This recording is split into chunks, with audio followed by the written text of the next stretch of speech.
Ito po text sa po kay 2509 o Pangpang, Palawan. Gandang gabi, Pastor. Ask lang po, ano ho ba ang dapat gawin na masisiguro nating matupad ang kautusan ng Diyos na sa tingin ko'y napakahirap po sundin ang kautusan ng Diyos? Sana po'y mabigyan niyo po ng karagdagang kapaliwanagan ang aking pong katanungan. Salamat po kapatid sa inyo pong tanong from Pangpang dyan po sa may Palawan. Saan po pa itong Pangpang ng Palawan, no? Okay, salamat po. Dyan po sa area ng Palawan. Alam niyo po kapatid, binasa natin kanina, Evangelist, na hindi mahirap, hindi mabigat tuparin ang utos ng Diyos, no? So kumbaga, dahil hindi mahirap, gagawin po natin, no? So tanong, ano hong dapat gawin? We must surrender and submit ourselves to God, then matupad po natin. Kumbaga, i-establish po natin ang tunay na pag-ibig sa ating mga puso. Dahil ang tunay na pag-ibig, ang siyang pagkakilanlan na tayo po'y tutupad sa kanyang kautusan. Ang 1 John 5:3 kanina natin binasa, ganito po.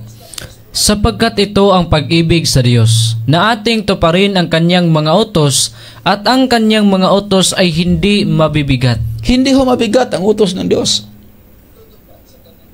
Napakadaling gawin. Ang susi lang po talaga, pag-ibig. At ang pag-ibig, hindi lang po sa pagsasalita. 1 John chapter 3 verse 18. Sabi niya, mga anak, mga minamahal, tayo po'y magsisiibig hindi sa salita. Sabi niya, Mumunti kong mga anak, huwag tayong magsisiibig ng salita, ni ng dila man, kundi ng gawa at katotohanan. Sabi ni Apostol John, mga mumunti kong mga anak, huwag tayong magsiibig ng salita, ni ng dila man, kundi ng gawa at katotohanan. So kung tunay tayong umiibig sa Diyos, tunay nating inibig ang Diyos, gawin natin. So anong dapat gawin? Gagawin mo ang pagtupad. Dahil ang pagtupad, yun pong patunay na hindi lang salita, hindi lang dila, kundi ginagawa. Kasi yung kautusan ay ginagawa yan, tutuparin yan. We must exercise, we must obey. We must keep in our heart. Dahil sinabi niya, isinulat niya sa ating mga puso ang kanyang kautusan. Kasi nakakalungkot mga kapatid, pag atin pong sinasabi na, kilala ko naman ang Diyos, tinatawag ko nga siya eh. Pero hindi naman natin tinutupad ang kanyang utos, magiging sinungaling tayo ayon sa 1 John chapter 2 verse 3 and 4. Ating nga pong basahin kapatid. Ito po ang prueba na tayo po tumutupad. 1 John chapter 2 verse 3 and 4. Ito po ang ating mabasa.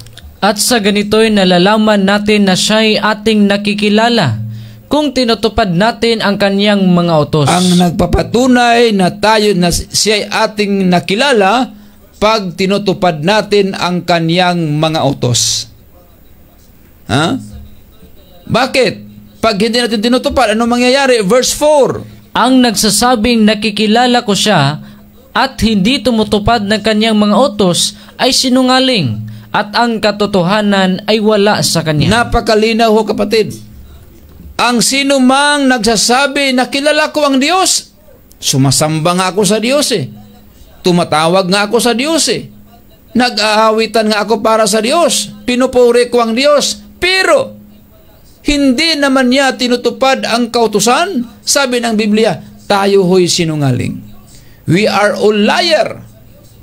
Bakit? Dahil hindi natin tinutupad ang kaniyang utos.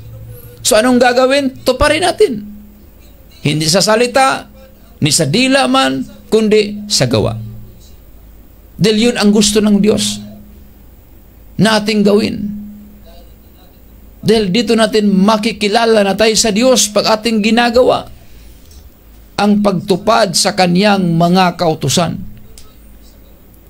Dahil sa panahon na ating tuparin ang kanyang kautusan ayon sa Biblia, mga gilaw naming taga-subaybay, tayo po'y mapalad. We are all blessed if we will obey the commandments of God ayon sa Revelation chapter 22 verse 14, King James Version, sabi niya dito, Revelation chapter 14 verse 15, anong sinabi? Blessed are they that do His commandments, that they may have right to the tree of life and may enter through the gates into the city. Sabi niya, blessed are they, mapalad yaong tumutupad sa kautusan, that they may have right to the tree of life. Sila bibigyan ng karapatan sa bunga ng punong kahoy ng buhay, and may enter in through the gates into the city. At sila makakapasok sa syudad sa pamamagitan ng mga pintuan. God will give us an entrance, an authority to enter the holy city if we will keep and obey His commandments, because the Bible says, blessed are they that do His commandments. We are all blessed if we will obey the commandments of God. Ayon ho sa Biblia, mapalad tayo. Kaya ating to pa rin. Anong gagawin? Ibigyan natin ang Diyos, and we will submit ourselves to God. Surrender natin, isusuko natin sa Panginoon. Panginoon, tulungan niyo po kami, hindi namin kayang gawin. Then Christ will work for us. Christ will teach us how to keep and how to obey His commandments. God will work for us so that we will obey His commandments. Yan ang gusto ng Diyos, dahil gusto ng Diyos na tayo maligtas. That's the purpose of His death on the Calvary, para tayo maligtas. At wag nating sayangin yung oportunidad na ibinigay niya sa atin. We should grab the opportunity na sa gabing ito, binigyan tayo ng pagkakataon na napakinggan natin ang kanyang mga mensahe. Mga mensahe nag-uudyok sa atin to keep His commandments. Dahil ito'y nagpapatunay na tayo'y bahayan ng Diyos if we will obey and keep His commandments. Dahil sinabi niya sa John chapter 7 verse 49, ang taong hindi nakakaalam sa kautusan ay magiging isinusumpa ayon sa Biblia. Sabi dito, datapat ang karamihang ito na hindi nakakaalam ng kautusan ay sinumpa. Nakakalungkot isipin. If we will continuing rejecting the commandments of God and we will ignore His commandments, sabi ng Biblia, datapwat ang karamihang ito na hindi nakaalam ng katotohanan, ang kautusan ay sinumpa. We are all cursed if we will ignore the commandments of God.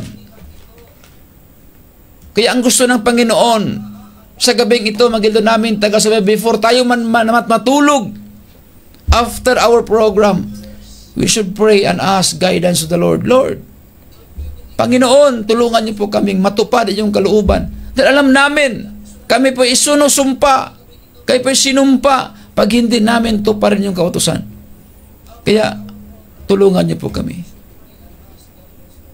Dahil siya Diyos na maawain, na kaya niya tayong tulungan, kaya na tayong alagaan, at kaya na tayong turuan upang matupad natin ang kanyang kautusan.